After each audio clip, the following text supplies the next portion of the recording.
The Legend of Heroes: Trails of Cold Steel 2. Released in Japan in 2014 for the Vita and the PS3, and in North America in 2016, Cold Steel 2 follows the plot of the first game directly, and I'd even say it's more of the second half of the game than just a sequel. Let's see if it manages to improve on what the first offered.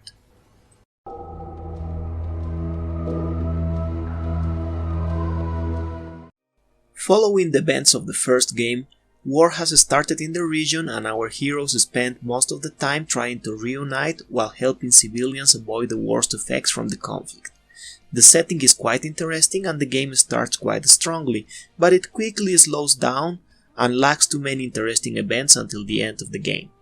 The pacing is better and more varied than in the first game, but some parts just feel too long and not very interesting. I also think that considering that the game is set during a war, things feel too innocent since hardly anyone dies or is seriously hurt. Characters speak about the cruelty of war, but it is hardly ever seen. The story in general ends pretty well, although I feel the final segment overstays its welcome by a bit. It does leave things in a good position for the sequels though.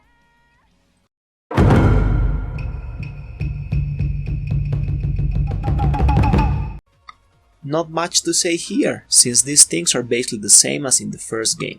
You mostly visit places you had already seen, so not that many new vistas to enjoy. Music as usual is just great.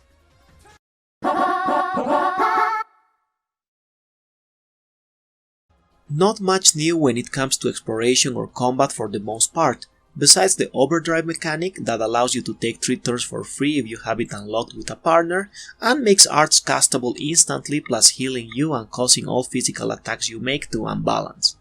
You do get access to some new playable characters we couldn't play with before, and the night battles become a norm at the beginning or end of main missions. In the second half of the game, you can move between regions pretty easily, which makes completing side quests and other things a breeze. This freedom also means that there are a lot more characters to talk to in between main missions, which can be a bit overwhelming, but in general, the side quests make a good job of taking you through the different regions so you can talk with everyone. The length of the game is pretty similar to the first one if you do everything. I ended up with around 100 hours in game and 77 marked on Steam. Difference is cause time in game runs faster when using the turbo function. Difficulty-wise, there are some tough battles, but in general the challenge is similar to what the first game offered, and you always have the chance to reduce or increase the difficulty if you're having problems or you find it too easy.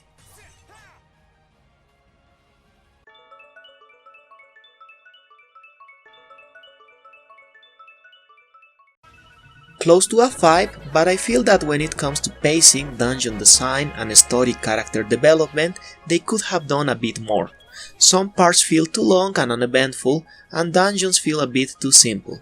The war could have been used better as a plot device, and I feel a little annoyed when the main characters keep needing to be saved by older non-playable characters, even at the end of the game.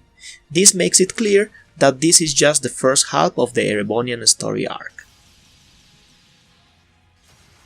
Thanks for watching. If you liked the video, please like and subscribe.